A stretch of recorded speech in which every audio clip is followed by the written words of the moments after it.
Hello guys, स्वागत है हमारे channel free classes bye KP construction में। प्रिय विद्यार्थियों, आज हम कक्षा 8 के 2022 के गणित के पेपर की बात करेंगे तथा 17 अप्रैल को होने वाले आपके पेपर के सारे इम्पोर्टेंट क्वेश्चन आज हम पढ़ेंगे। अगर आप इन क्वेश्चन को ध्यान से देख लेते हैं तो मान कर चलिए कि आप गणित में A+ ग्रेड प्राप्त करेंगे। जो मैं आज आपको क्वेश्चन बता रहा हूँ वह आपके एग्ज़ाम की दृष्टि से बहुत ही ज़्यादा महत्वपूर्ण है। तो फिर चलिए क्लास को शुरू करते हैं, जिसमें आपको पहला क्वेश्चन दे रखा है कि 8000 का घनमूल ज्ञात करना है। 8000 का घनमूल ज्ञात करने के लिए आप क्या करोगे, 8000 के टुकड़े करोगे। पहले 2 का भाग दोगे, 2 का भाग दोगे कितने बार जाएगा, 4 बार। इसके पीछे 3 जीरो है तो 3 जीरो उतार दो।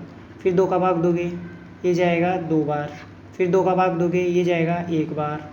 फिर 2 का भाग दोगे, ये जाएगा 2 पंजे 10, यहाँ पर 5 आ जाएगा और 2 जीरो उतार दोगे। फिर 2 का भाग दोगे, ये जाएगा 250 बार। फिर 2 का भाग दोगे आप, ये जाएगा 125 बार। अब देखूं तो इसमें 2 का भाग तो जाएगा नहीं, इसमें केवल 5 का भाग जाएगा। 5 का विभाज्य का नियम बताता है कि किसी भी संख्या के इकाई अंक 0 या 5 हो तो उसमें 5 का भाग जाता है। तो आप 5 का भाग दोगे, 5 दूनी 10, 2 हासिल इधर जाएगी, 5 25। फिर 5 का दोगे, 5 25। फिर 5 का दोगे 1 बार। अब घनमूल के लिए हम क्या करते हैं, 3 का जोड़ा बनाते हैं। तो हम इसमें 3 का जोड़ा बनाएंगे। अगर वर्गमूल पूछता तो हम 2 का जोड़ा बनाते हैं। अब यहाँ से निकलेगा 2, यहाँ से निकलेगा 2 और यहाँ से निकलेगा 5। तो इसका उत्तर क्या हो जाएगा, 5 दूनी 10, 10 दूना 20। तो आंसर हो जाएगा इसका 20। अगला क्वेश्चन है दूसरा। ये क्वेश्चन बोला गया है कि x+5 का जब होल स्क्वायर करता हूँ तो ये इनमें से 4 ऑप्शनों में से कौन सा होगा। हमने एक फॉर्मूला पढ़ा है a+b का होल स्क्वायर वाला फॉर्मूला। ये होता है a² + b² + 2ab।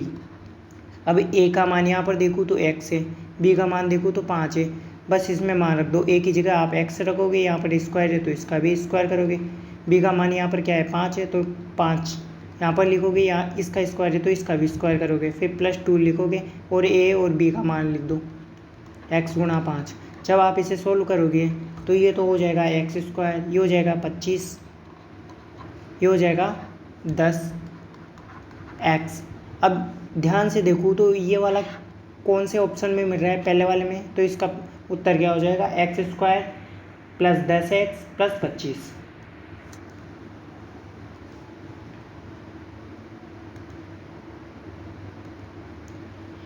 हम इस घनमूल को दूसरी विधि से भी कर सकते हैं। दूसरी विधि के लिए हम क्या करेंगे, पहले हमें ये पता होना चाहिए कि 0 का घन क्या होता है। वो होता है 0। 1 का घन क्या होता है, 1 होता है। 2 का घन क्या होता है, 8 होता है। 3 का घन होता है 27। 4 का घन होता है 64। 5 का घन होता है 125। 6 का घन होता है 216। 7 का घन होता है 343। 8 का घन होता है 512। 9 का घन होता है 729 और 10 का घन होता है 1000। बस आपको 9 के घन तक याद करना है। मैं ध्यान से देखूँ तो किसी भी संख्या का इकाई अंक रिपीट नहीं हो रहा। जैसे यहाँ पर 0 है तो किसी भी संख्या में 9 तक 0 नहीं आ रहा। यहाँ पर 9 है तो किसी भी संख्या के पीछे 9 नहीं आ रहा। यहाँ पर 2 है तो किसी भी संख्या के पीछे 2 नहीं आ रहा।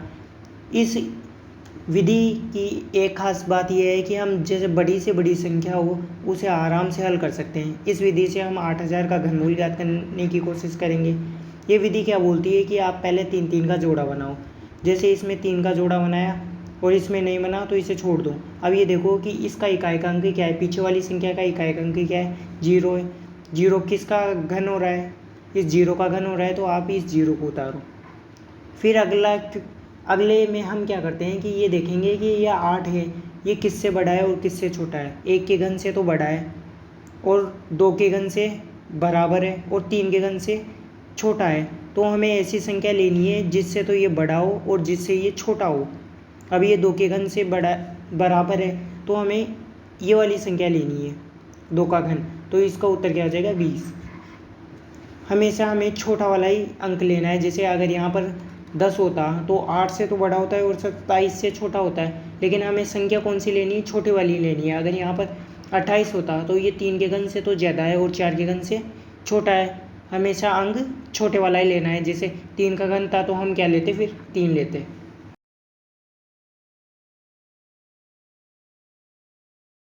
अगला क्वेश्चन दे रखा है, मूल बिंदु के निर्देशांक होंगे। पहले हम एक ग्राफ लेंगे, फिर उस पर एक्स एक्सिस और वाई एक्सिस खींचेंगे। हमें पता है एक्स का मान इस साइड पॉजिटिव आता है और एक्स का मान इस साइड नेगेटिव आता है। जब हम वाई का मान ऊपर देखते हैं तो ये यहाँ पर पॉजिटिव आता है, और जब वाई की मान हम नीचे की साइड जाते हैं तो वहाँ पर वाई का मान नेगेटिव आता है।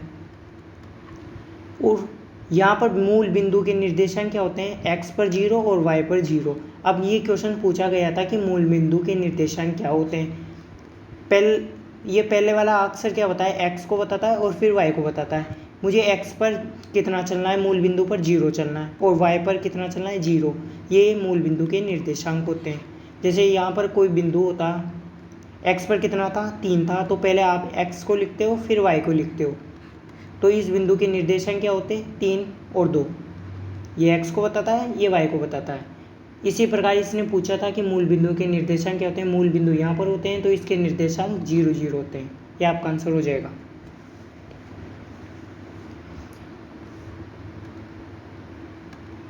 अगला क्वेश्चन बोला गया है कि मान ज्ञात कीजिए, जिसमें पहला क्वेश्चन है 5/4 की पावर -2 दे रखा है। जब भी ऐसा क्वेश्चन आ जाए कि उसकी पावर माइनस में आ जाए तो पहले आप क्या करोगे कि माइनस वाली पावर को आप प्लस में करोगे। इसके लिए हमने फॉर्मूला पढ़ा था, a/b की पावर अगर -m हो तो इसे पॉजिटिव करने के लिए बिन को पलट दो, b/a की पावर m हो जाएगा।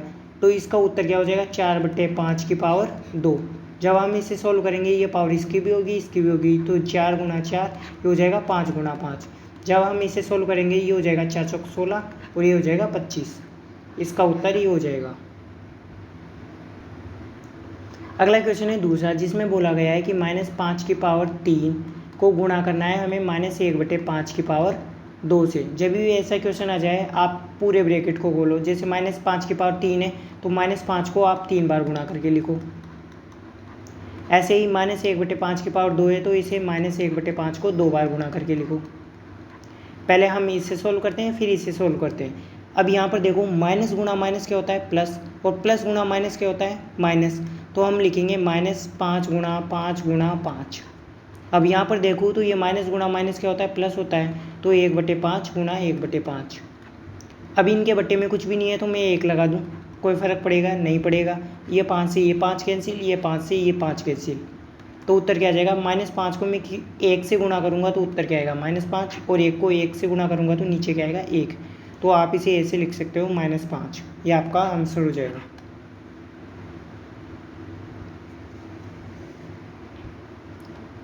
अगला क्वेश्चन बोला गया है छठा, एक मोपेड यानी स्कूटर का मूल्य कितना है, 54,000 है। इसके मूल्य में 14% की वृद्धि हो गई तो मोपेड का कितना मूल्य चुकाना होगा। जैसे आपको क्वेश्चन में बोला गया था कि स्कूटर का मूल्य है 54,000, लेकिन कुछ GST VST लगाकर उसने 14% इसकी मूल्य वृद्धि बढ़ा दी, तो अभी इसका मूल्य कितना देना पड़ेगा। ये 54,000 है आपका। 54,000 का आप क्या करोगे, पहले तो 54,000 का आप 14% निकालोगे, फिर उसे 54,000 में ऐड करोगे। हम पहले 54,000 का 14% निकालने के लिए क्या करोगे, आप 14 को पहले 54,000 से गुणा करोगे, फिर 100 का भाग दोगे। 1 0 से 1 0 कैंसिल, 1 0 से 1 0 कैंसिल। ये ऐसे कैसे उतरेगा, जब आप 540 को आप 14 से मल्टीप्लाई करोगे तो ये उत्तर हो जाएगा 7,560। जब 7,560 54,000 में आप ऐड करोगे तो आपके पास उत्तर आएगा 61,560 रुपये। ये आपका आंसर हो जाएगा।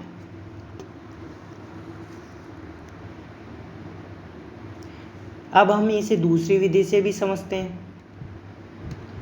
दूसरी विधि ये कहती है कि अगर ये स्कूटर 54,000 का है ना, तो मैं मानता हूँ कि इसकी ये वैल्यू आप बता रहे हो वो 100% सही है, यानी अब इसकी कीमत क्या है, 100% है।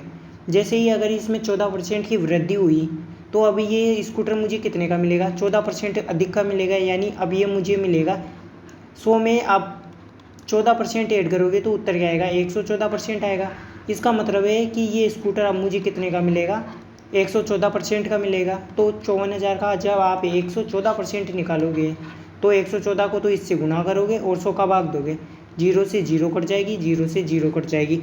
जब आप 540 को मल्टीप्लाई करोगे 114 से तो आपके पास उत्तर क्या आएगा, 61,560। अगर यहाँ पर 14% की छूट दे देता तो आप क्या करते, 100 में से 14 घटा देते, फिर जो आंसर आता उसका परसेंट ही निकाल लेते। ये आपका उत्तर हो जाएगा। अगला क्वेश्चन बोला गया है कि x बराबर 5 है और y बराबर 2 है, तो इस समीकरण का मान ज्ञात करना है। क्वेश्चन है 3x² plus 4xy plus 2y square है। अब क्वेश्चन में बोला गया था कि x बराबर 5 है और y बराबर 2 है, तो x की जगह आप क्या रखोगे, 5 रखोगे। यहाँ पर मैं 5 रखूँगा, 3 गुणा 5, इसका स्क्वायर है तो इसका भी क्या करोगे, स्क्वायर करोगे, प्लस 4। अब x आ गया तो x गुणा में, तो यहाँ पर 5 गुणा में लगा दो, फिर y गुणा में, तो y का मान क्या है, 2, 2 यहाँ पर रखो, फिर 2, ये गुणा में, अब y का मान क्या है, 2। जब ये इसका स्क्वायर है तो आप इसका भी क्या करोगे, स्क्वायर करोगे। ये हो जाएगा 3 गुणा 5 गुणा 5 प्लस ये हो जाएगा 4 पंजे 20, 20 दूना 40, ये हो जाएगा 2 गुणा 2 गुणा 2।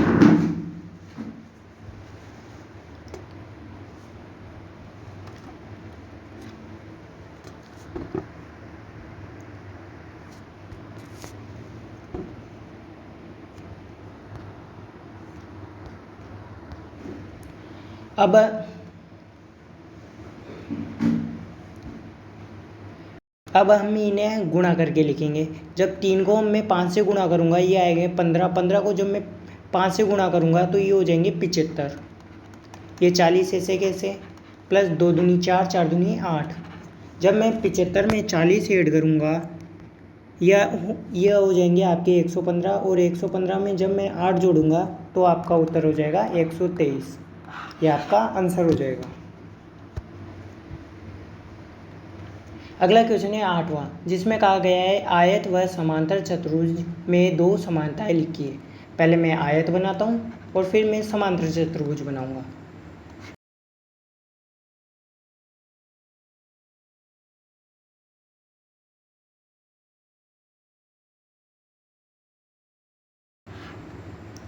देखो समांतर चतुर्भुज की ये विशेषता होती है कि इसके आमने सामने की भुजा है ना, जो आपस में बराबर होती है, ठीक है, और इसके आमने सामने के कोण आपस में बराबर होते हैं, यानी सम्मुख कोण आपस में बराबर होते हैं। जैसे ये वाला कोण इस कोण के बराबर होता है, ऐसे ही आयत में विशेषता होती है कि इसके आमने सामने की भुजा बराबर होती है और इसके आमने सामने के कोण यानी सारे के सारे कोण कितने डिग्री के होते हैं, 90 डिग्री के होते हैं। हमें इन दोनों में समानता बतानी है कि इन दोनों में क्या खासियत है जो दोनों में पाई जाती है। पहली समानता ये हो गई कि इसके आमने सामने के कोण, आमने सामने की भुजा आपस में बराबर होती है, पहली समानता ये मिल रही है हमें। दूसरी समानता ये होती है कि इसके आमने सामने के कोण भी बराबर होते हैं, चाहे तो आप आयत ले लो चाहे तो समांतर चतुर्भुज ले लो। ये इसकी 2 विशेषता हो गई। देखो समांतर चतुर्भुज कहते किसे हैं, एक चतुर्भुज जिसमें सम्मुख भुजाओं का प्रत्येक युग्म समांतर होता है, यानी इसकी ये वाली भुजा आपस में बराबर होती है और ये वाली भुजा इसके आपस में बराबर होती है, और ये वाला कोण इस कोण के बराबर होता है और ये वाला कोण इस कोण के बराबर होता है, यानी सम्मुख भुजाएं बराबर होती है, सम्मुख कोण बराबर होते हैं, और विकर्ण एक दूसरे को समद्विभाजित करते हैं, यानी विकर्ण एक दूसरे को बराबर हिस्सों में बांट रहे हैं, यानी ये वाला विकर्ण यहाँ से लेकर यहाँ तक इस विकर्ण के बराबर होता है और ये वाला विकर्ण इस विकर्ण के बराबर होता है। ऐसे ही आयत एक ऐसा समांतर चतुर्भुज जिसमें एक कोण समकोण होता है, इसमें सारे के सारे कोण कितने होते हैं, 90 डिग्री के होते हैं, और इसमें विकर्ण जब मैं बनाता हूँ तो वो भी एक दूसरे को समद्विभाजित करते हैं, यानी बराबर हिस्सों में बांटते हैं, और इसके आमने सामने की भुजा भी बराबर होती है। समांतर चतुर्भुज के सभी गुण होते हैं, प्रत्येक कोण समकोण होते हैं, विकर्ण बराबर माप के होते हैं। ये इसका आंसर हो जाएगा। अगला क्वेश्चन है 11वां, दो परिमेय संख्याओं का गुणनफल -14/51 है। यदि एक संख्या 7/17 है तो दूसरी संख्या ज्ञात कीजिए। अब हमें पता करना चाहिए कि परिमेय संख्या होती क्या है। परिमेय संख्या होती है बट्टे वाली संख्या, जैसे P/Q, ये होती है बट्टे वाली संख्या। 1/2 ले लो, या 4/5 ले लो, या 3/2 ले लो, ये सब क्या होती है बट्टे वाली संख्या। इन्हें हम परिमेय संख्या कहते हैं। मैंने माना कि दो परिमेय संख्याओं का गुणनफल, जैसे x, कोई परिमेय संख्या x है और कोई परिमेय संख्या y है। जब इन दोनों का मैंने गुणा किया तब मेरे पास उत्तर आया -14/51 उत्तर आया। और क्वेश्चन कहा गया है कि एक संख्या, जो आप एक परिमेय संख्या, इसने बता दी कि वो एक परिमेय संख्या 7/17 है। तो मुझे दूसरी परिमेय संख्या पूछा है इसने, तो मैं क्या करूँगा, जो मैंने x माना था उसकी जगह तो इसे 7/17 रखूँगा और y का मान मुझे पता करना है, तो -14/51 को इनके बराबर कर दूँगा। अब ये 17 इधर भाग में, उधर जाते ही गुणा में होगा। चलो इसे गुणा में भेजते हैं। पहले ये गुणा में चला जाएगा और ये 7 इधर गुणा में, उधर जाते ही भाग में चला जाएगा। जब आप ये 14 में 7 का भाग दोगे तो 7 एकम 7, 7 दूनी 14, ये माइनस का है तो माइनस का 2 हो जाएगा। जब माइनस के 2 को 17 से गुणा करोगे तो ये हो जाएगा 34 और ये हो जाएगा 51। या आप डायरेक्ट इसे ऐसे भी काट सकते थे, 17 एकम 17, 17 दूना 34, 17 × 51, तो इसका उत्तर हो जाएगा -2/3। तो x का मान क्या आ गया, -2/3। ये दूसरी आपकी परिमेय संख्या हो गई।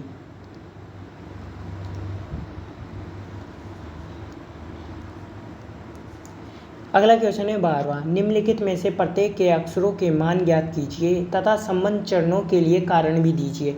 जिसमें पहला क्वेश्चन दे रखा है कि 5A में जब मैं 3 और 4 यानी 34 जोड़ता हूँ तब मेरे पास आता है B2 उत्तर। तो मुझे A का मान ऐसा रखना है जिसमें अगर मैं 4 जोड़ूँ तो उसका इकाइकांक 2 आ जाए। अगर मैं 4 रखूँगा तो उत्तर आता है 8। 8 का इकाइकांक क्या है, 8 ही है।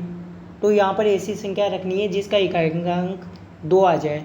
तो मैं क्या करूँगा, 4 में 8 ऐड करूँगा। A का मान अगर मैं 8 ऐड करूँगा तो 8 और 4 कितने होते हैं, 12।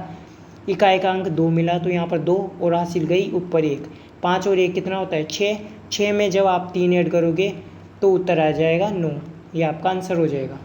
अगला क्वेश्चन है दूसरा, 5, 6, 3 में जब A2B ऐड करता हूँ तब मेरे पास उत्तर आता है B3A4।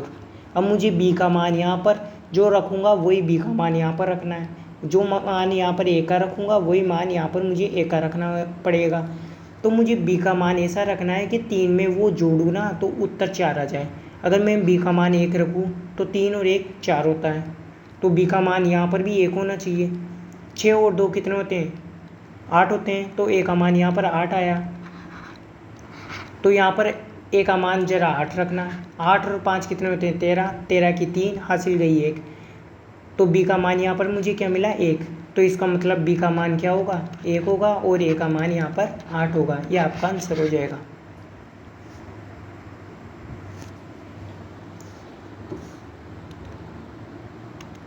अगला क्वेश्चन दे रखा है 14वां, सर्व समीकरण का उपयोग कर हल कीजिए।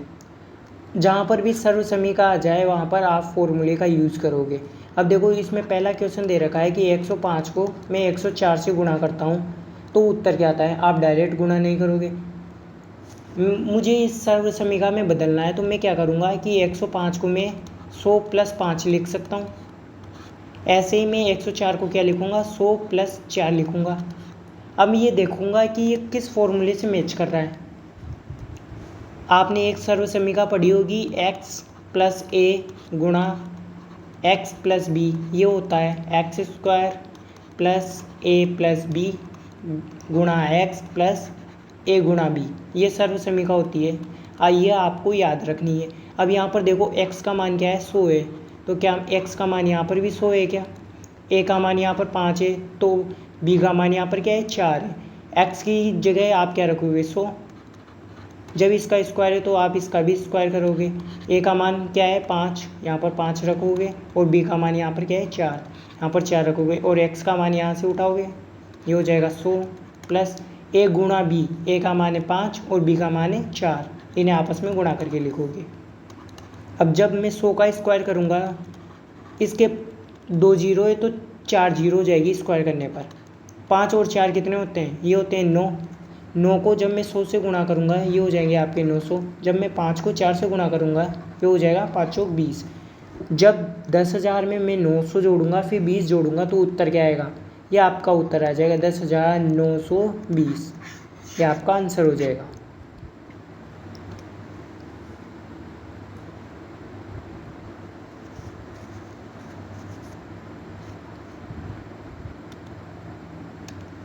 अगला क्वेश्चन है दूसरा, जिसमें बोला गया है कि 98 को जब मैं 102 से गुणा करता हूँ तो उत्तर क्या आएगा। अब यहाँ पर देखो कि मुझे सर्वसमीका लगानी है, तो इसे क्या करूँगा, मैं 100 माइनस 2 लिख सकता हूँ 98 को। जब आप में 100 में से 2 घटाओगे तो उत्तर 98 आएगा, कोई फ़र्क पड़ेगा नहीं। अब यहाँ पर देखो, क्या मैं इसे 100 प्लस 2 लिख सकता हूँ, हो जाएगा ये। अब ये देखो, आपने एक फॉर्मूला पढ़ा होगा a माइनस बी गुणा a प्लस बी, ये फॉर्मूला पढ़ा है। ये क्या होता है कि ए स्क्वायर माइनस बी स्क्वायर, इसे नोट करके लिख लीजिए। ए स्क्वायर माइनस बी स्क्वायर वाला फॉर्मूला होता है ए माइनस बी गुणा ए प्लस बी। अब यहाँ पर देखा मैंने, ए का मान क्या है 100 है, बी का मान क्या है 2, ए का मान यहाँ पर भी 100 है और बी का मान क्या है 2। बस यहाँ पर प्लस है तो यहाँ पर भी प्लस होना चाहिए, यहाँ पर माइनस है तो यहाँ पर भी माइनस होना चाहिए। तो मैं एक ही जगह क्या रखूँगा 100। जब यहाँ पर स्क्वायर है तो इसका भी क्या करूँगा, स्क्वायर करूँगा। अब बी का मान मैंने देखा 2 है तो 2 का स्क्वायर क्या होगा 4। जब मैं 100 का स्क्वायर करूँगा ये हो जाएगा 10,000 और जब 2 का स्क्वायर करूँगा तो ये उत्तर हो जाएगा 4। जब आप 10,000 में से 4 घटाओगे तो उत्तर आपके आएगा 9,996। ये आपका आंसर हो जाएगा।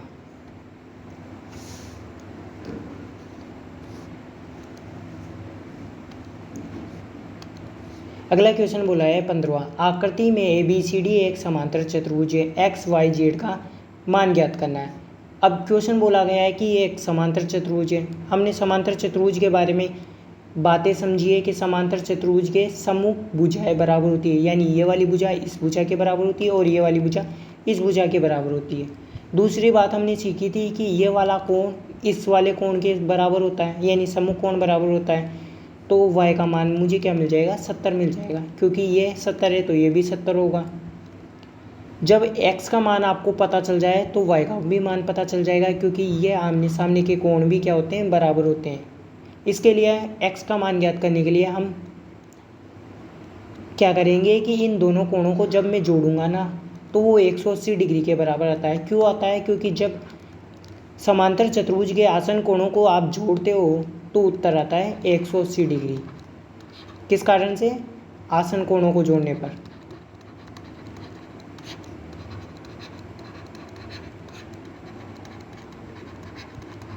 आपको ये बात याद रखनी है कि जब आसन कोणों को आप जोड़ते हो तो उत्तर आता है 180। तो x का मान ज्ञात करना है, तो 180 में से ये 70 घटा दोगे, इधर प्लस में था ये 70 उधर जाते माइनस में हो जाएगा, तो x का मान यहाँ पर क्या आ जाएगा 110 डिग्री। यह आपका आंसर हो जाएगा। जब आपको पता चला है ये x का मान 110 डिग्री है तो z का भी मान क्या हो जाएगा 110 डिग्री। यह आपका आंसर हो जाएगा।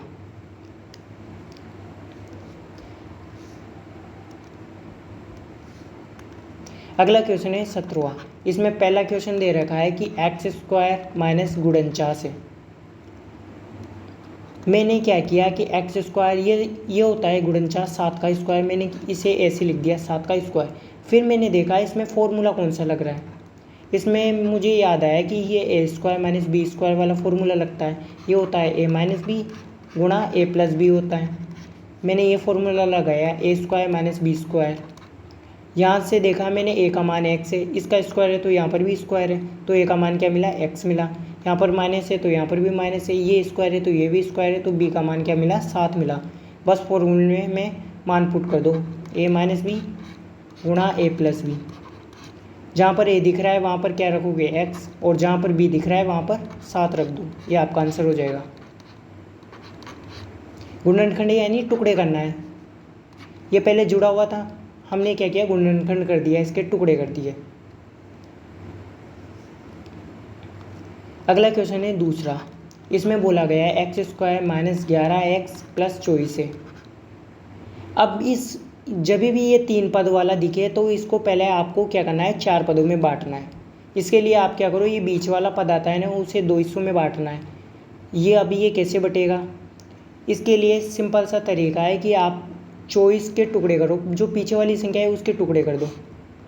24 के जब मैं गुणनखंड करता हूँ तो पहले 2 का भाग दो 12 बार जाएगा, फिर 2 का भाग दो 6 बार, फिर 2 का भाग दो 3 बार, फिर 3 का दो 1 बार। अब इसके गुणनखंड के टुकड़े क्या हुए, 2 दूनी 4, 4 दूनी 8, 8 ती 24 होते हैं। लेकिन मुझे इसके 2 टुकड़े करने हैं, यानी क्या क्या हो सकते हैं 2 दूनी 4, 4 दूनी 8। जब मैं 8 में 3 जोड़ूंगा तो उत्तर क्या आता है 11, और जब मैं 8 को 3 से गुणा करूंगा तो उत्तर आता है 24। हमें माइनस 11x के ऐसे टुकड़े करने हैं कि जोड़ने पर तो क्या आ जाए माइनस 11x आ जाए।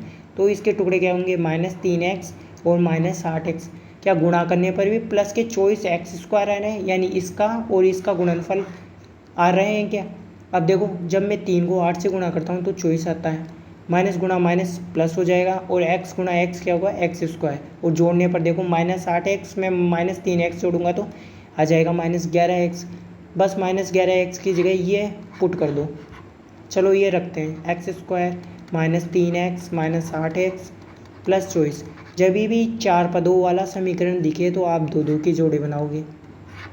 देखोगे इसमें कॉमन क्या है, इसमें x कॉमन है तो यहाँ से x निकालूंगा तो यहाँ पर x बचेगा, या माइनस यहाँ से x निकालूंगा तो यहाँ पर 3 बचेगा। जब मैं माइनस कॉमन लूँगा, माइनस के 8 कॉमन लूँगा, यहाँ पर बचेगा प्लस का x, और ये यहाँ पर बचेगा माइनस के 3। क्यों बचेंगे, क्योंकि प्लस में छिपा होता है, माइनस गुणा माइनस छिपा होता है। जब यहाँ से मैं माइनस कॉमन लूँगा तो यहाँ पर तो माइनस ही बचेगा ना। अब ये देख लो अगले वाले पद में देखा कि मैंने x-3 यहाँ पर भी है, x-3 यहाँ पर भी है। जब मैं x-3 दोनों जगह से कॉमन लूँगा तो यहाँ पर बचेगा x और यहाँ पर बचेगा -8। ये इसके गुणनखंड हो जाएंगे।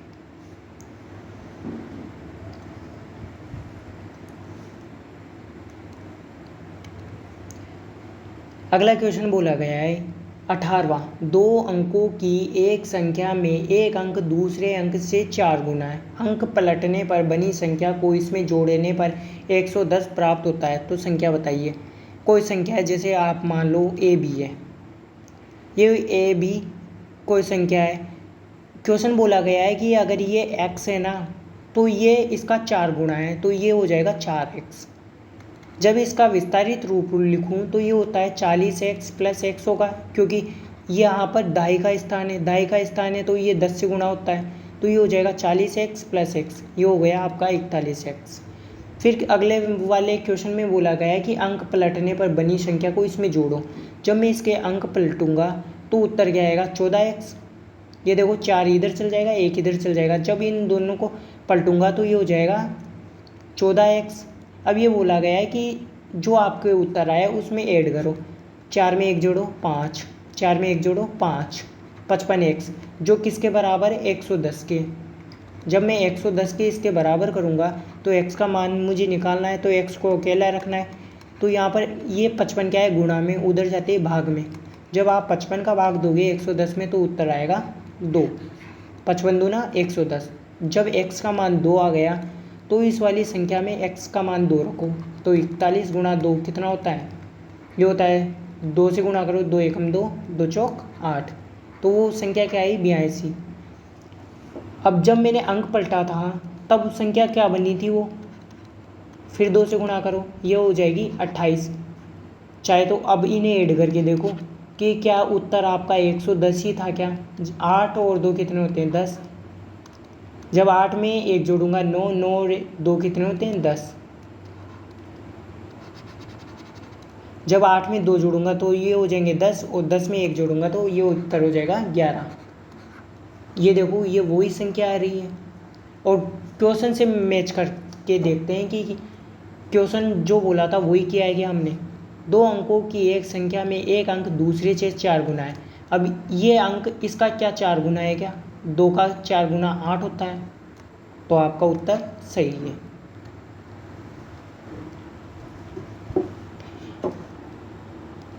अगला क्वेश्चन बोला गया है 19वां। उपयुक्त विकल्प चुनकर रिक्त स्थानों की पूर्ति कीजिए। जिसमें पहला क्वेश्चन बोला है, ऐसा चतुर्भुज जिसमें आसन भुजाओं के 2 जोड़े असमान माप के हो उसे खाली स्थान कहते हैं। या तो समांतर चतुर्भुज कहते हैं या पतंग कहते हैं। पहले मैं क्या करता हूँ, समांतर चतुर्भुज बनाता हूँ। यह आपका समांतर चतुर्भुज बना। अब ये आसन भुजाएं क्या होती है?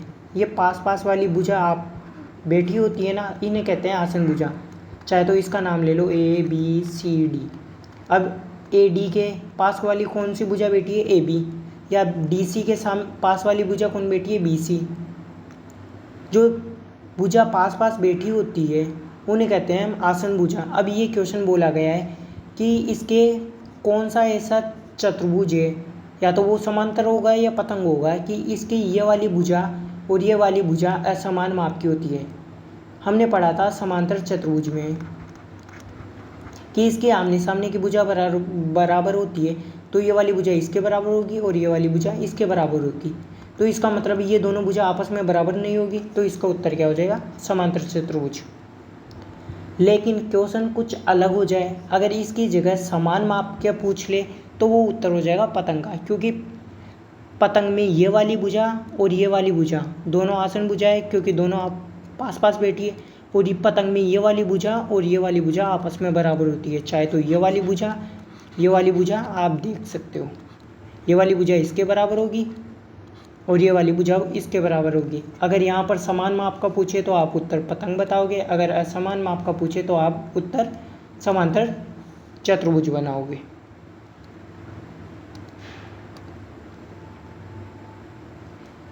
अगला क्वेश्चन है दूसरा, खाली स्थान के विकर्ण परस्पर बराबर व लंबवत होते हैं। समांतर चतुर्भुज या आयत। पहले हम समांतर चतुर्भुज बनाते हैं, फिर हम बनाते हैं आयत। अब क्वेश्चन बोला गया है कि जब मैं इनके विकर्ण बनाता हूँ तो किसके विकर्ण बराबर व लंबवत होते हैं? आयत में तो क्या होता है कि इसके आमने सामने की भुजा बराबर होती है और सारे कोण 90 डिग्री होते हैं। इस कारण से ये वाला विकर्ण और ये वाला विकर्ण आपस में बराबर होते हैं। लेकिन समांतर चतुर्भुज में सारे कोण 90 डिग्री के ना होकर ये वाला कोण इस कोण के बराबर होता है और ये वाला कोण इस कोण के बराबर होता है। लेकिन जब मैं इन्हें ऐसे खींचता हूँ तो ये वाला विकर्ण तो बढ़ता जाएगा और ये वाला विकर्ण घटता जाएगा। इस कारण ये आपस में बराबर नहीं होंगे, तो इसका उत्तर हो जाएगा आयत। आयत का प्रत्येक कोण कितने डिग्री का होता है? 90 डिग्री का। अगला क्वेश्चन है चौथा, सम अष्टभुज के प्रत्येक 22 कोण यानी भाग के कोण का मान कितना होता है? हमने क्या बनाया? सम अष्टभुज बनाया। अब ये क्वेश्चन पूछा गया कि ये सारे के सारे क्या है? 22 कोण है।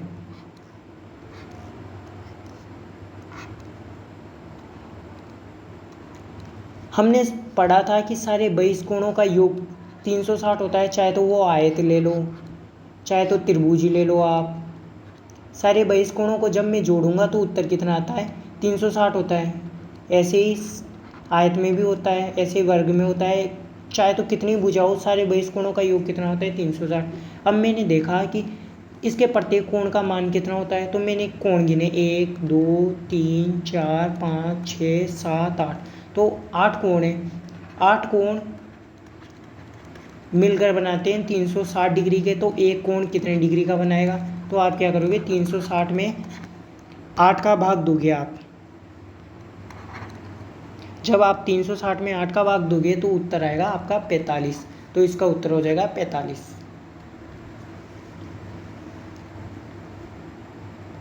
अगला क्वेश्चन है 20वां, निम्नलिखित सूचनाओं को दर्शाने वाला एक पाई चार्ट खींचिए। यानी पाई चार्ट बनाना है आपको।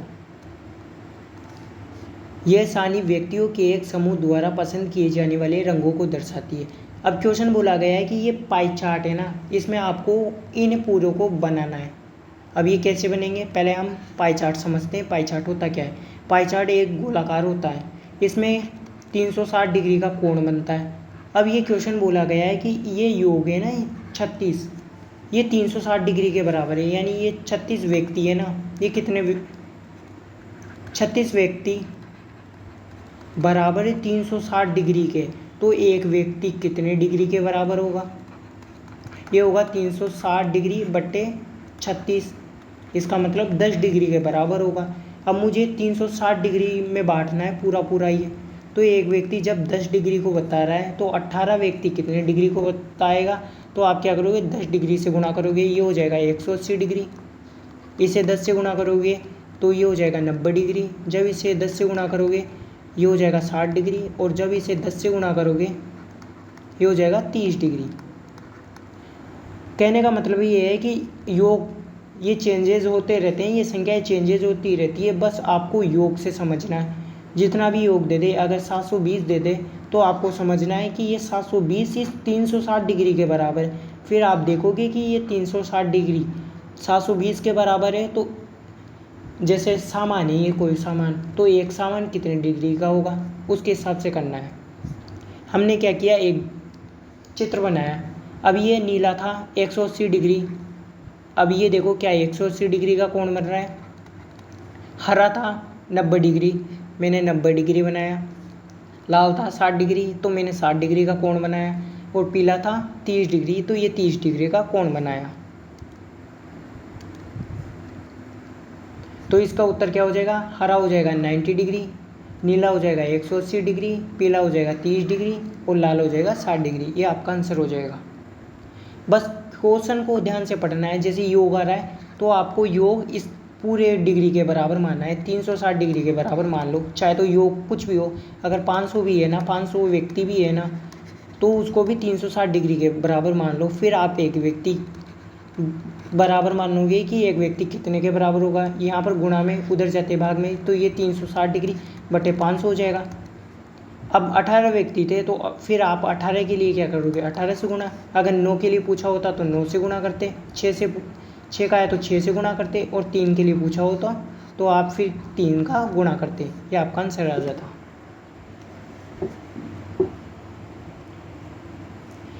अगला क्वेश्चन है 24वां। निम्न तालिका के अनुसार समय और साधारण ब्याज के मध्य आलेख खींचिए। इसके लिए हम क्या करते हैं, पहले ग्राफ खींचते हैं। जैसा भी ऐसा समीकरण ऐसा क्वेश्चन आ जाए, पहले आप क्या करोगे, ग्राफ लोगे, फिर ग्राफ पर एक सीधी लाइन ड्रॉ करोगे, एक लाइन ऐसे खींचोगे। ये होता है एक्स एक्सिस, ये होता है वाई एक्सिस। आप इस साइड चलोगे तो एक्स का मान पॉजिटिव आता है। जैसे मैं 2-2 खाने मान रहा हूँ इसमें। अब देखो, समय और साधारण ब्याज में ग्राफ खींचना है, तो मैंने माना कि समय इस साइड चल रहा है और साधारण ब्याज इस साइड चल रहा है। साधारण ब्याज को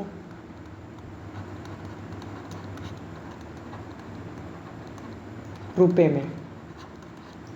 अब देखो, मैंने माना पैमाना मानोगे आप पहले कि एक्स एक्स पर आपने क्या माना,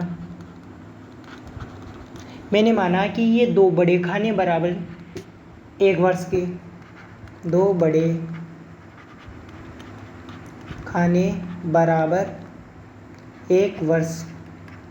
और वाई एक्स पर मैंने पैमाना माना कि 2 बड़े खाने बराबर 50 रुपये के। यहाँ पर 2 लिखोगे आप, 2 बड़े खाने बराबर 50 रुपये के। ये पैमाना ज़रूर लिखना है आपको बोर्ड में।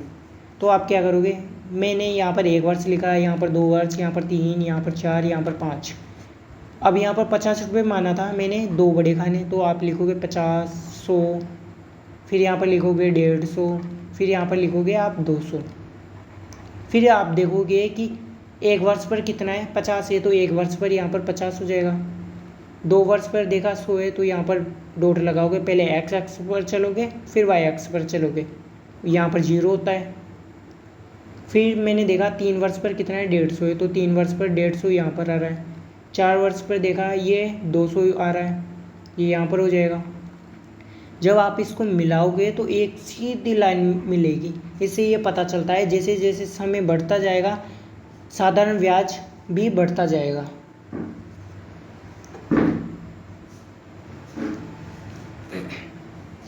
अगला क्वेश्चन है 24वां, निम्न तालिका के अनुसार समय और साधारण ब्याज के मध्य आलेख खींचना है।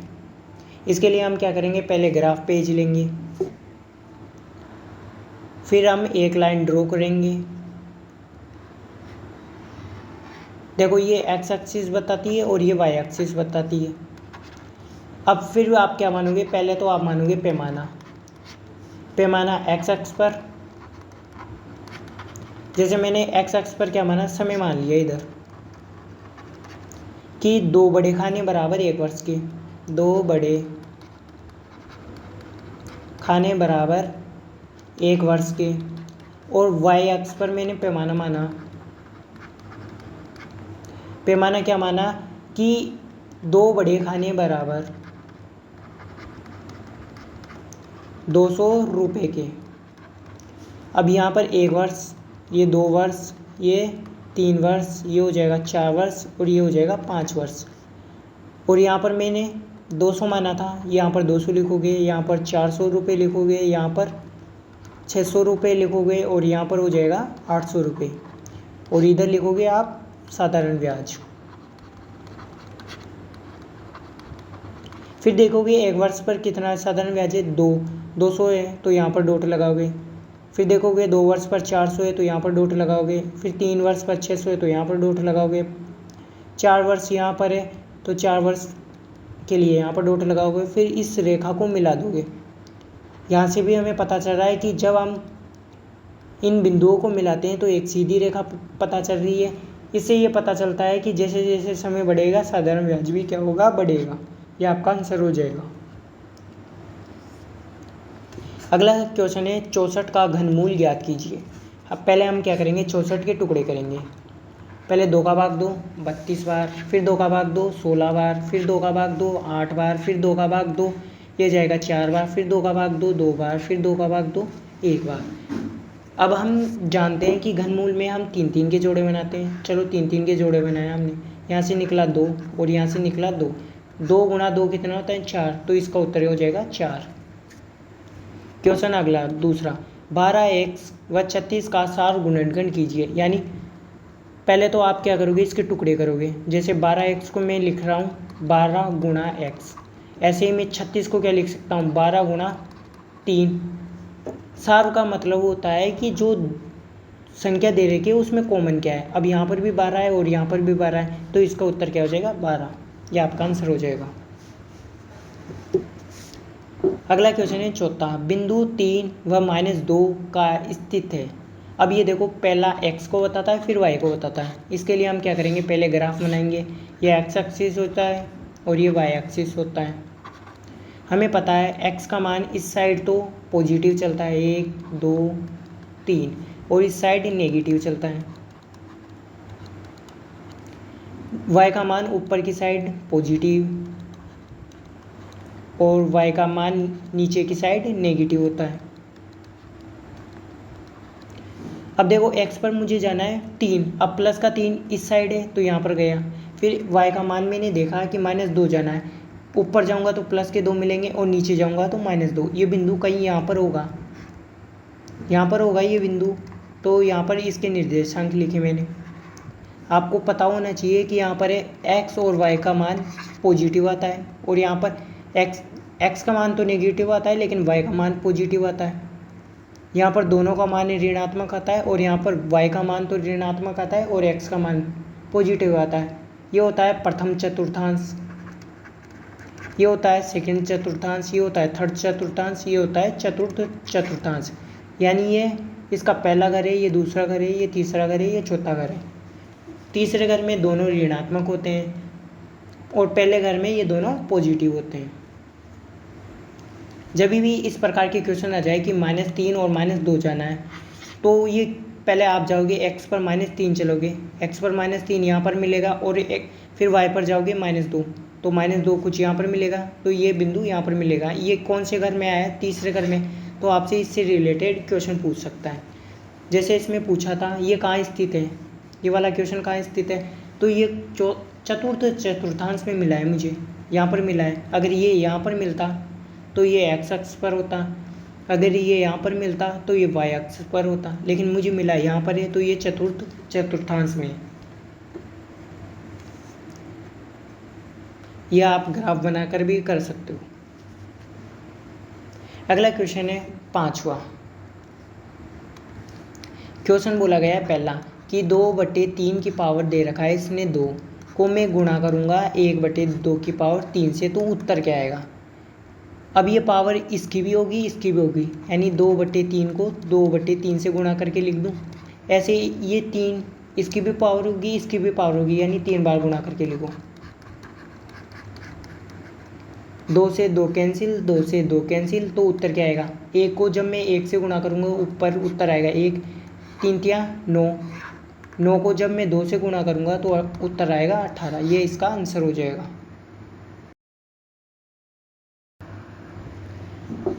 अगला क्वेश्चन है दूसरा। इसमें क्वेश्चन बोला गया है कि -5 की पावर 3 को मुझे -1/5 की पावर 2 से गुणा करना है। अब यहाँ पर -5 की पावर 3 है तो -5 को आप 3 बार गुणा करके लिख दो।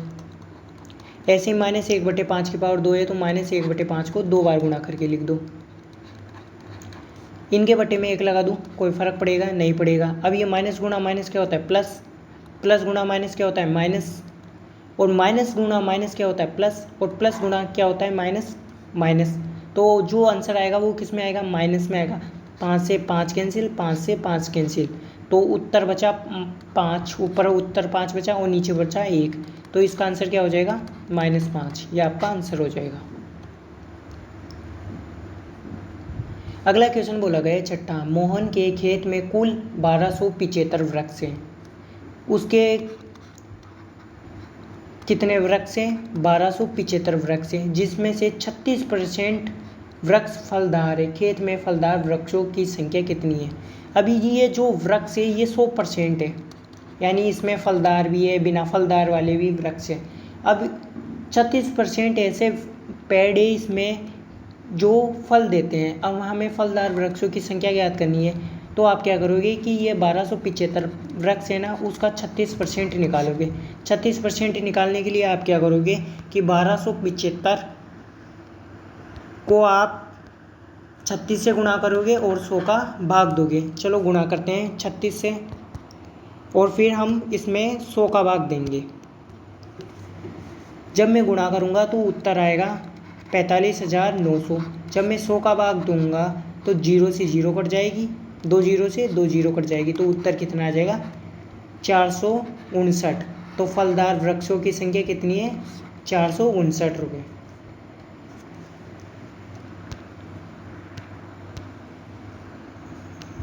अगला क्वेश्चन है 7वां। गुणन कीजिए।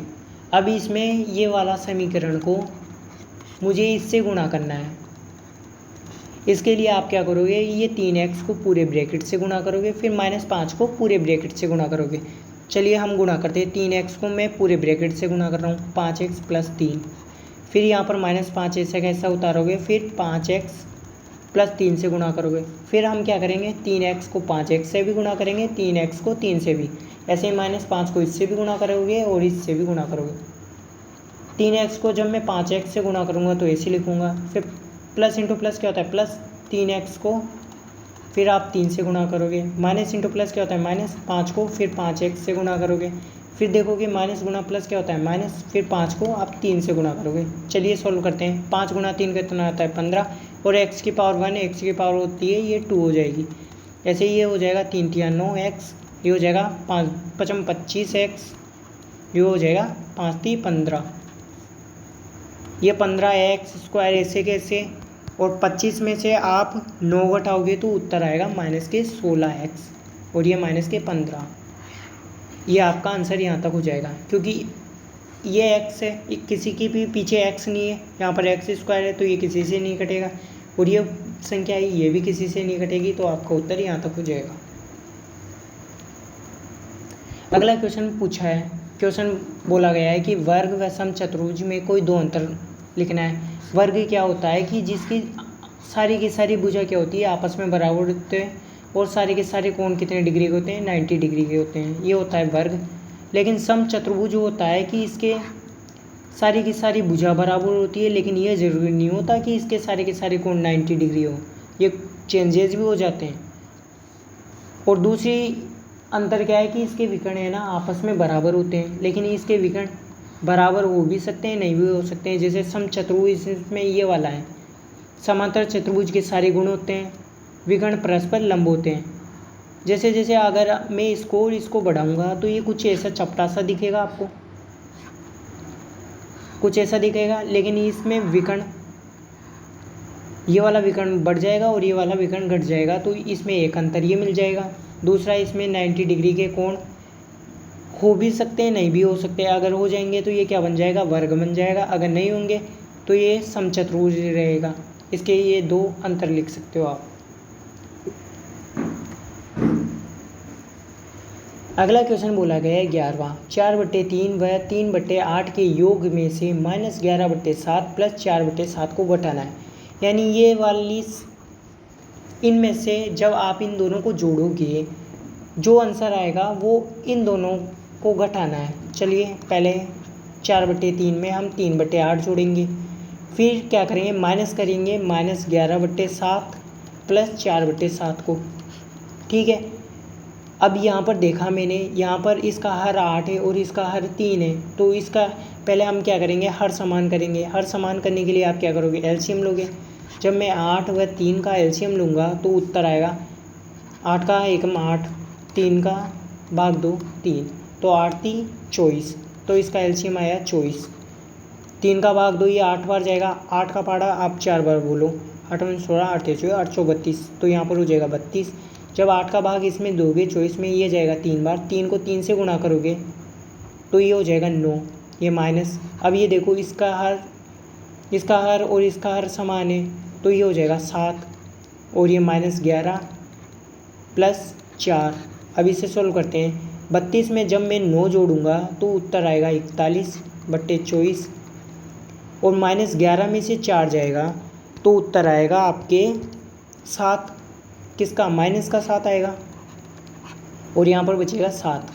अब ये देखो माइनस गुणा माइनस क्या होता है, प्लस, तो 41/24 + 7/7। जब 7 को 7 से काटूंगा तो उत्तर आएगा 1/1।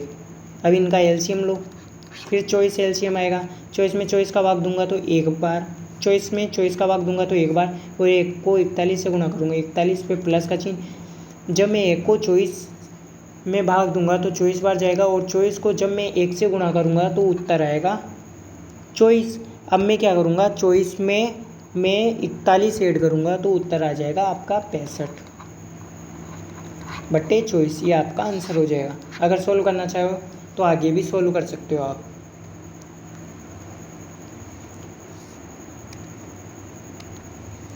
अगला क्वेश्चन है 12वां, निम्न संख्याओं को 3 व 9 से विभाज्यता की जांच कीजिए।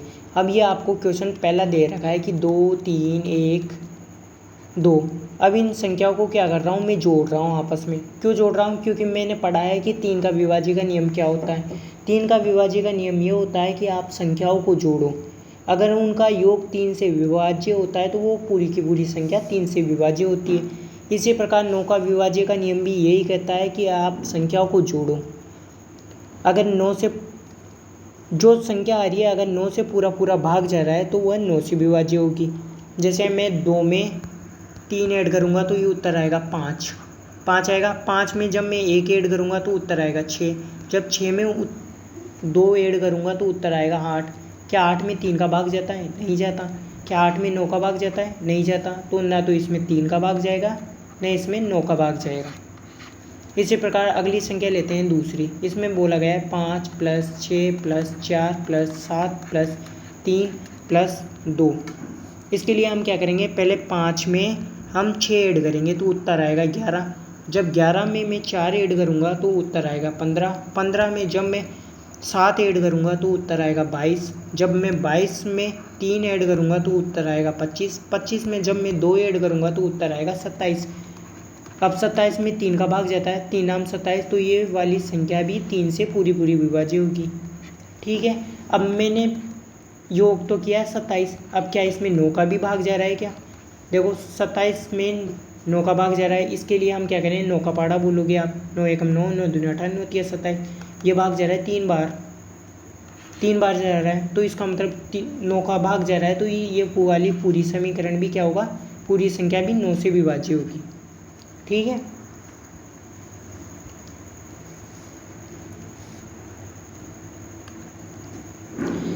अगला क्वेश्चन है 14वां।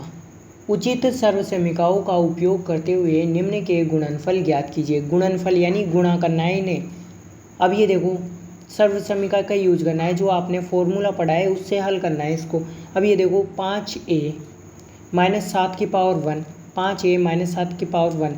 अब हमने पढ़ा था जब आधार सेम हो तो गुणा में घाती क्या होती है, जुड़ती है। जब आधार सेम हो तो गुणा में घाती जुड़ती है, तो a की पावर m प्लस n हो जाएगा। तो यहाँ पर क्या हो जाएगा, 5a माइनस 7 की पावर, एक यहाँ पर है एक यहाँ पर है, तो 2। फिर मैंने देखा कि ये किस फॉर्मूले से मैच कर रहा है, मैंने देखा कि ये a माइनस बी का होल स्क्वायर वाले फॉर्मूले से मैच कर रहा है। ये फॉर्मूला होता है a square minus b plus b square minus 2ab होता है। अब यहाँ पर देखा मैंने a का मान क्या है 5 है और b का मान क्या है 7। बस मान पुट कर दो, a की जगह क्या रखोगे 5 है, यहाँ पर स्क्वायर है तो यहाँ पर भी स्क्वायर कर दो, b का मान क्या है 7, तो यहाँ पर स्क्वायर है तो इसका भी स्क्वायर कर दो, माइनस 2 गुणा a की जगह 5a रखो गुणा b की जगह 7 रखो।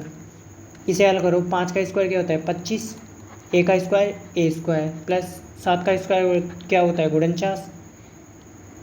2 इंटू 5 करोगे तो ये होता है 10, 10 को जब आप 7 से गुणा करोगे तो उत्तर आ जाएगा 70 है, ये आपका आंसर हो जाएगा।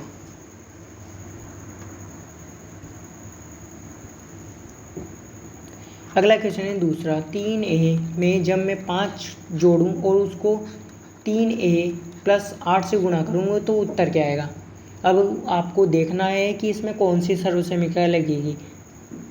इसमें ये वाली सर्वसमीका लगेगी x प्लस ए गुणा x प्लस बी, ये होती है एक्स स्क्वायर प्लस ए प्लस बी गुणा x प्लस ए गुणा बी। अब यहाँ पर देखो x का मान क्या है 3x है, क्या x का मान यहाँ पर भी 3x है, यहाँ पर प्लस है तो यहाँ पर भी प्लस होना चाहिए, यहाँ पर प्लस है तो यहाँ पर भी प्लस, तो a का मान यहाँ पर क्या मिला 5 और b का मान यहाँ पर क्या मिला 8। तो x की जगह आप क्या रखोगे 3a का होल स्क्वायर करोगे, यहाँ पर स्क्वायर है तो a का मान क्या है 3 है और b का मान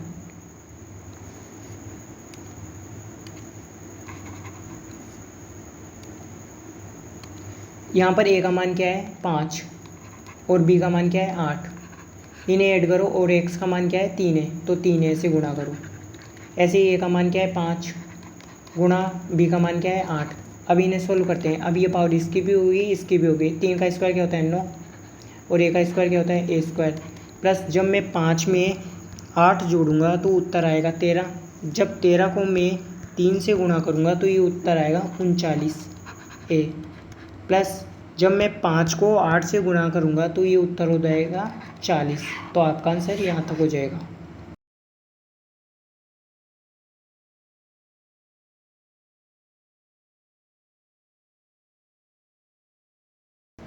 अगला क्वेश्चन है 15वां, जिसमें दे रखा है PEAR का समचतुर्भुज। कहा गया है कि ये समचतुर्भुज यानी इसकी सारी की सारी भुजें क्या है आपस में बराबर है, सारे के सारे विकर्ण आपस में बराबर होंगे, यानी ये वाला विकर्ण यहाँ से लेकर यहाँ तक इस विकर्ण के बराबर होगा और ये वाला विकर्ण यहाँ से लेकर यहाँ तक ये इसके बराबर होगा। जब ये 12 है तो y का मान यहाँ पर क्या हो जाएगा 12। जब यहाँ पर इसका मान यहाँ से लेकर यहाँ तक 5 है तो x का मान भी यहाँ से लेकर यहाँ तक कितना हो जाएगा 5। पूछा है z का मान।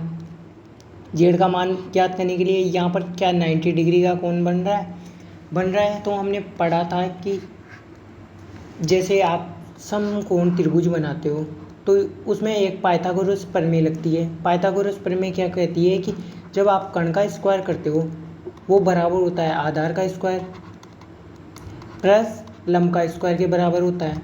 तो यहाँ पर कर्ण का स्क्वायर ज्ञात करना है यानी जेड का स्क्वायर ज्ञात करना है, तो वाई का 12 का स्क्वायर करोगे, उसमें 5 का स्क्वायर ऐड करोगे, जो उत्तर आएगा उसका अंडर रूट निकालना है। तो 12 का स्क्वायर क्या होता है 144 प्लस 5 का स्क्वायर क्या होता है ये होता है 25। जब 144 में आप 25 ऐड करोगे तो ये आपके उत्तर आएगा 159। जब 159 का आप अंडरूट निकालोगे, ये देखो इधर ये स्क्वायर था, उधर जाते ही ये अंडरूट में बदलेगा तो उत्तर आएगा आपका 13। आप सॉल्व करोगे तो उत्तर क्या आएगा 13, ये आपका आंसर हो जाएगा।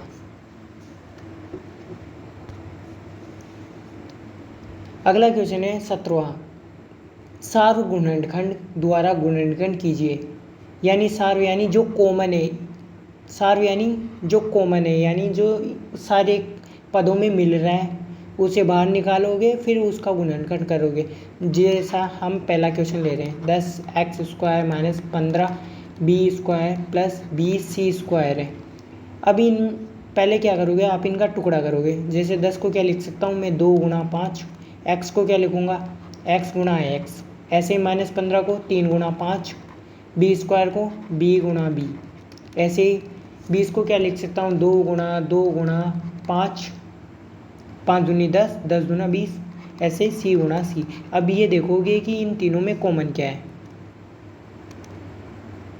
हम देखते हैं कि इसमें 5 इसमें भी है, 5 इसमें भी है और 5 इसमें भी है, और कुछ भी कॉमन नहीं है। तो हम क्या करेंगे, 5 इनमें से कॉमन निकाल लेंगे। जब 5 कॉमन निकालेंगे तो यहाँ पर बचेगा 2x², यहाँ पर बचेगा -3b², और यहाँ पर प्लस का बचेगा 2 दूनी 4 c²। ये इसका पहले का उत्तर हो जाएगा।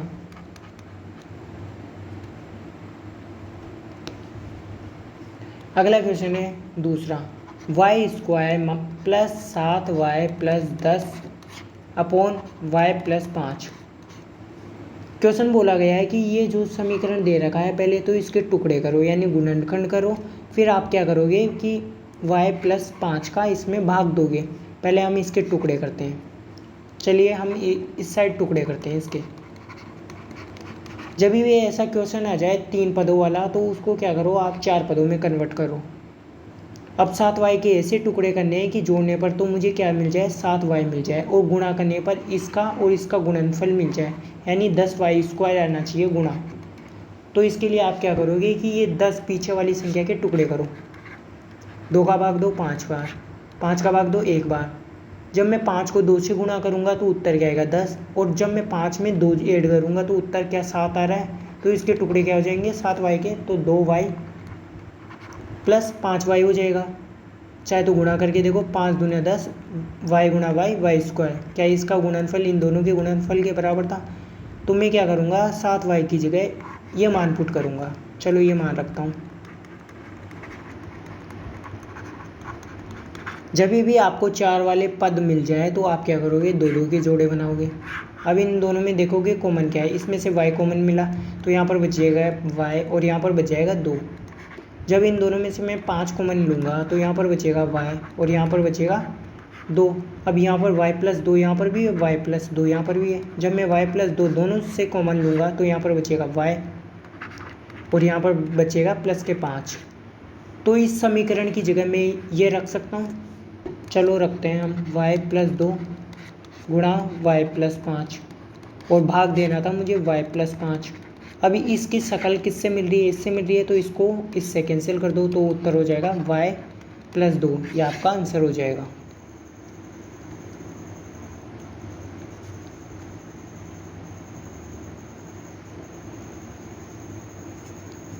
अगला क्वेश्चन है 18वां, भिन्न 5/13 के अंश और हर में क्या जोड़े कि भिन्न का मान 3/5 हो जाए।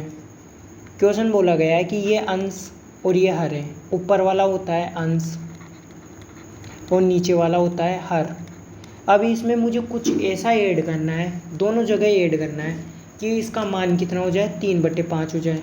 तो मैं क्या करता हूँ कि ऊपर +x जोड़ता हूँ और नीचे भी क्या हो +x जोड़ता हूँ। मैंने माना वो संख्या क्या होगी, x होगी, जो दोनों जगह में जोड़ूंगा तो उत्तर इसका 3/5 आना चाहिए। अब ये 5 + x है और ये 13 + x है। अब ये 13 + x इधर भाग में है तो उधर जाते गुणा में होगा, और ये इधर भाग में उधर जाते गुणा होगा। यानी आपको क्या करना है, व्रज गुणनखंड करना है। तो 5 को उधर गुणा कर दो, 5 × 5 + x। यहाँ पर 3 गुणा ये इधर भाग में तो उधर जाते ही गुणा में हो जाएगा, ये इससे भी गुणा होगा और ये इससे भी गुणा होगा, ऐसे ही 3 13 से भी गुणा होगा और इससे भी गुणा होगा, तो 5 25। 5 को जब 1 से गुणा करूँगा ये हो जाएगा 5x, और 3 को 13 से गुणा करूँगा तो ये हो जाएगा 39 प्लस ये हो जाएगा 3x। अब 5x यहाँ पर प्लस का है और 3x प्लस का है, अब 3x को इस साइड भेजूँगा तो ये हो जाएगा माइनस में, और 39 है इधर, और 25 को इधर भेजूँगा तो ये हो जाएगा माइनस में। जब 5x में से 3x जाएंगे तो ये हो जाएंगे 2x, और जब मैं 39 में से 25 घटाऊँगा ये हो जाएंगे आपके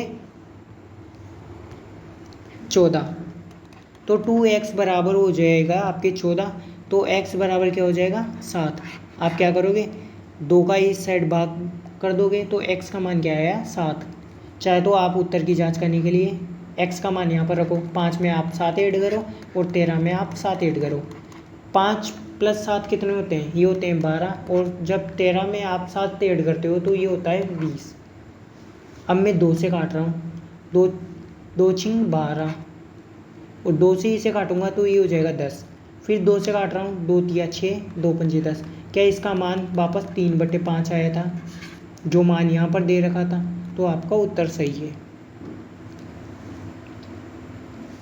अगला क्वेश्चन दे रखा है 19वां, उपयुक्त विकल्प चुनकर रिक्त स्थानों की पूर्ति कीजिए। जिसमें पहला क्वेश्चन दे रखा है कि समांतर चतुर्भुज जिसमें आसन कोण बराबर होते हैं,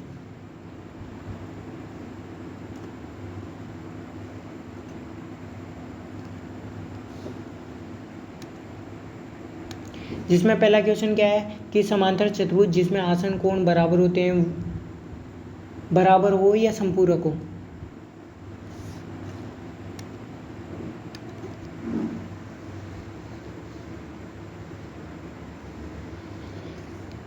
क्वेश्चन है 19वां, उपयुक्त विकल्प चुनकर रिक्त स्थानों की पूर्ति कीजिए। जिसमें पहला क्वेश्चन दे रखा है कि समांतर चतुर्भुज जिसमें आसन कोण खाली स्थान होते हैं बराबर होते हैं या संपूरक। इसके लिए हम क्या करते हैं, पहले समांतर चतुर्भुज बनाते हैं। ये होता है A B C D, हमने इनका मान रखा। अब क्वेश्चन ये पूछा गया है कि जब इनके आसन कोणों को जोड़ूँ, ये वाला कोण इस वाले कोण में जब मैं ऐड करता हूँ तो उत्तर क्या मिलता है, या तो ये दोनों बराबर होते हैं या संपूरक का मतलब इनका योग 180 डिग्री होता है। हमने पढ़ा था कि जब मैं समांतर चतुर्भुज के आसन कोणों को जोड़ता हूँ तब उत्तर आता है 180 डिग्री, यानी संपूरक। तो इसमें उत्तर क्या आ जाएगा, संपूरक। वे बहुभुज जिनके विकर्ण बहिर्भाग में हो सकते हैं उन्हें खालिस्तान बहुभुज कहते हैं। उत्तल या अवतल, पहले हम समझते हैं उत्तल क्या होता है, अवतल क्या होता है। पहले अवतल बनाते हैं। अवतल ये कहता है कि मेरा एक कोण है ना 180 डिग्री से ज़्यादा का बनता है। ये सारे के सारे कोण 180 डिग्री से कम है, लेकिन ये कोण ये क्या 180 डिग्री से ज़्यादा है। लेकिन उत्तल ये कहता है कि मेरे सारे के सारे कोण है ना ये 180 डिग्री से कम के बनेंगे। अब जब इसके विकर्ण बनाऊंगा तो कुछ ऐसे बनेंगे, और इसके विकर्ण बनाऊंगा तो कुछ एक तो बाहर जाएगा। और क्वेश्चन पूछा था वे बहुभुज जिनके विकर्ण बहिर्भाग में हो, इसके विकर्ण बाहर भी बने, जैसे ये वाली आकृति मान लो आप, डमरू वाली आकृति। अब इसके विकर्ण बनाऊंगा तो ये इसके कुछ ऐसे विकर्ण भी होंगे, तो वो कौन सा हो जाएगा, अवतल। सभी वर्ग खालिस्तान होते हैं, सर्वांग सम होते हैं या समरूप होते हैं। सभी के सभी वर्ग क्या होते हैं, ये आपके होते हैं सर्वांग सम। अगला क्वेश्चन है 4था, खालिस्तान के विकर्ण परस्पर बराबर होते हैं, ये होते हैं वर्ग के। अब क्यों होते हैं, क्योंकि जब हम वर्ग बनाते हैं तो उसकी सारी की सारी भुजा बराबर होती है। जब सारी की सारी भुजा बराबर होती है तो उसके विकर्ण भी क्या होते हैं, बराबर होते हैं। या आप आयत ले लो, जब मैं आयत बनाऊंगा तो इसके विकर्ण भी क्या होंगे, आपस में बराबर हो जाएंगे। ये आपका उत्तर हो जाएगा। अगला क्वेश्चन बोला गया है कि किसी विद्यालय में विभिन्न विषयों की पुस्तकें नीचे दी गई है। इन आंकड़ों को एक पाई चार्ट द्वारा प्रदर्शित कीजिए। जिसमें विज्ञान की 200 पुस्तकें हैं, गणित की 120 है, अंग्रेजी की 190 है, हिंदी की 170 है, सामाजिक विज्ञान की 40 है, योग है 720 है। अब ये आपको पाई चार्ट के द्वारा बताना है। अब मैं आपसे पूछूं कि एक पाई चार्ट यानी वृत्त में कितने डिग्री का कोण बनता है? 360 डिग्री के बराबर बनता है। जब मैंने इनको जोड़ा तो उत्तर आया मेरे पास 720। अब मुझे मानना है कि ये 720 है ना, ये पूरा गोला को घेरता है।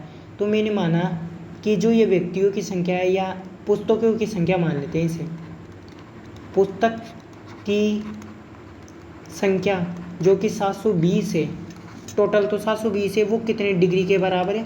360 डिग्री के बराबर है।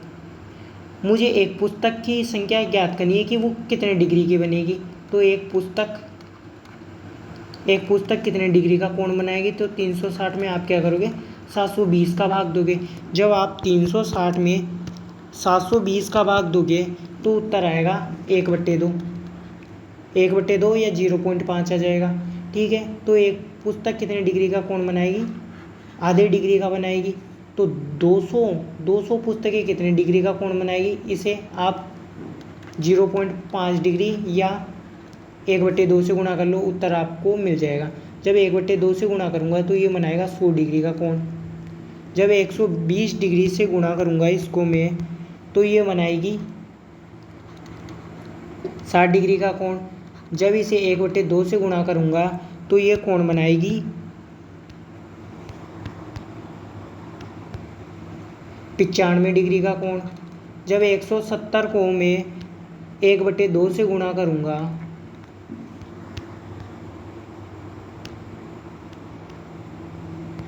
तो ये बनाएगा 85 डिग्री का कोण। जब 40 को 1/2 से गुणा करूँगा तो ये बनाएगा 20 डिग्री का कोण। चलो हम बनाकर देखते हैं। ये बना रहा है 100 डिग्री का कोण, तो ये कुछ ऐसा हो जाएगा 100 डिग्री का कोण। गणित ये हो जाएगी विज्ञान। गणित 60 डिग्री का कोण बनाती है, ये लो 60 डिग्री का कोण ये हो गया, ये गणित हो जाएगी यहाँ पर। अंग्रेजी 95 डिग्री का कोण बनाती है, तो ये यहाँ पर हो गया 95 डिग्री का कोण, ये आपका अंग्रेजी। हिंदी आपकी 85 डिग्री, ये मान लो 85 डिग्री का कोण है यहाँ पर, ये आपकी हिंदी हो जाएगी। और सामाजिक विज्ञान SST कितनी है? 20 डिग्री, ये आपका 20 डिग्री है। चाहे तो ऐड करके देखो, क्या ये 360 डिग्री के कोण ही बना रहेंगे टोटल? जैसे यहाँ पर ये 100 डिग्री का कोण बना रहा था, ये 60 डिग्री का कोण बना रहा था, ये 95 डिग्री का कोण बना रहा था, ये 85 डिग्री का, और ये 20 डिग्री का कोण। सभी को ऐड करो, 5 5 10 होते हैं, ऐड 9 और 1, 9 में जब मैं 1 ऐड करूँगा ये हो जाएंगे 10, 10 और 8 कितने होते हैं? 18, 18 और 2 कितने होते हैं?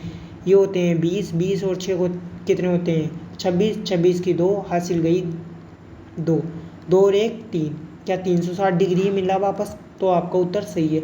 अगर योग यहाँ पर 500 होता है योग, तो आप 500 को 360 डिग्री के बराबर करते, फिर आप देखते कि एक पुस्तक कितने डिग्री का कोण बना रही है। बिल्कुल ऐसे करना है। अगर परसेंट होता तो परसेंट के लिए हम डिग्री ना मानकर उसे 100% के बराबर करते हैं, तब ये डायग्राम कुछ ऐसा बनता।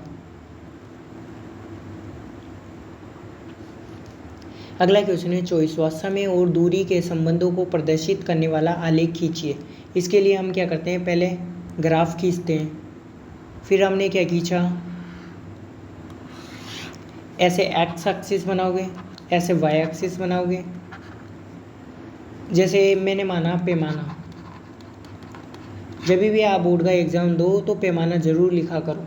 ये पैमाना होता है एक्स अक्ष पर और ये पैमाना होता है वाई अक्ष पर। मैंने माना एक्स अक्ष पर क्या है, समय है, और वाई अक्ष पर क्या है, दूरी है। अब मैंने माना कि एक्स अक्ष पर 4 बड़े खाने बराबर 2 इकाई के, 4 बड़े खाने बराबर 2 के, और दूरी मैंने माना कि 4 बड़े खाने बराबर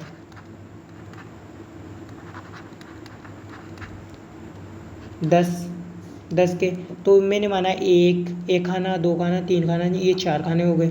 ऐसे ही आप ग्राफ खींचोगे पूरा, यहाँ पर 2, यहाँ पर 4, यहाँ पर 6, यहाँ पर 8, ऐसे ही सिर्फ बनाओगे। ये हो जाएगा 10, ये हो जाएगा 20, ये हो जाएगा 30, ये हो जाएगा 40। 2 पर 10, 4 पर 20, 6 पर 30 और 8 पर 40। फिर जो रेखा मिलेगी उसे मिला देना, ये आपका आंसर आ जाएगा।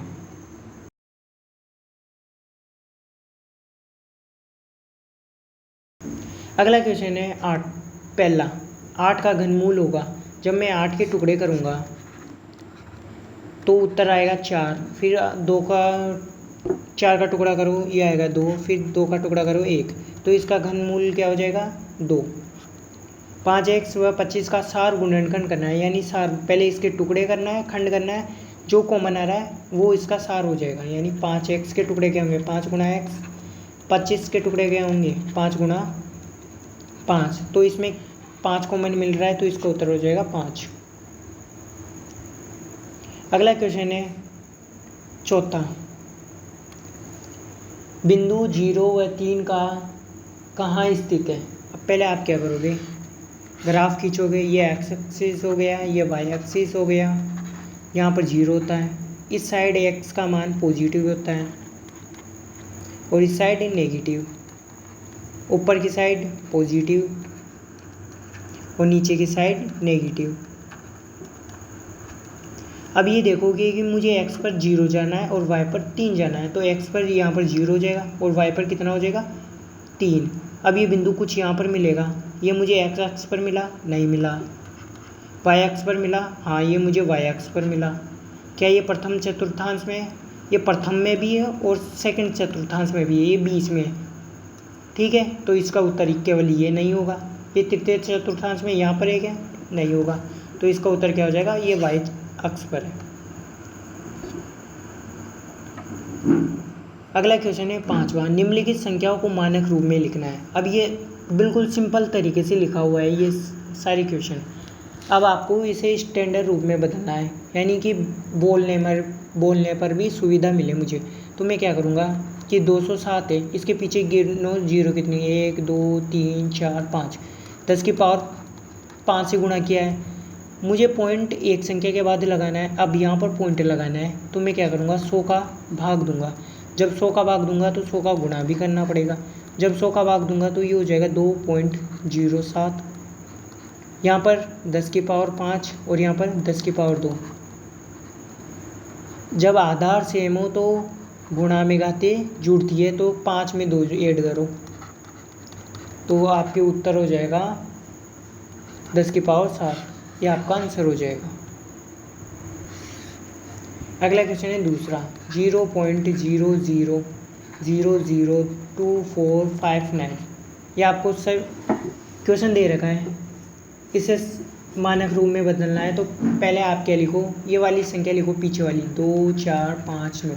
अब ये देखो पॉइंट कितनी संख्या पे आ गया, 1 2 3 4 5 6 7 8, 8 संख्याओं के आगे, यानी 10 की पावर 8 का भाग दिया होगा इसने। ठीक है, अब ये 10 की पावर 8 को मैं ऊपर लेके जाऊंगा तो इसकी पावर माइनस हो जाएगी। अब मुझे है ना एक संख्या के आगे पॉइंट लगाना है, एक संख्या छोड़ कर ही पॉइंट लगाना है, यहाँ पर पॉइंट लगाना है। तो मैं इसमें 3 संख्या वाली संख्या का भाग दूंगा, यानी 3 जीरो वाली संख्या का भाग दूंगा, यानी 1000 का दूंगा। जब मैं 1000 का भाग दे रहा हूँ तो 1000 का गुणा भी करना पड़ेगा। जब मैं भाग दूंगा तो ये 2.459 हो जाएगा और ये 10 की पावर -8 और ये हो जाएगी 10 की पावर 3। जब आधार सेम हो तो गुणा में घाती जुड़ती है। चलो जोड़ते हैं, 2.459 गुणा 10 की पावर -8 में मैं 3 जोड़ूंगा, तो -8 में 3 जोड़ूंगा तो ये माइनस का 8 है, ये प्लस का 3 है, तो ये क्या करेगा घटा देगा। 8 में से 3 जाएगा तो बचेगा -5। इसमें -8 में से 3 जाएगा तो कितना बचेगा, -5 ही तो बचेंगे। तो इसका उत्तर हो जाएगा 2.459 गुणा 10 की पावर -5, ये आपका आंसर हो जाएगा।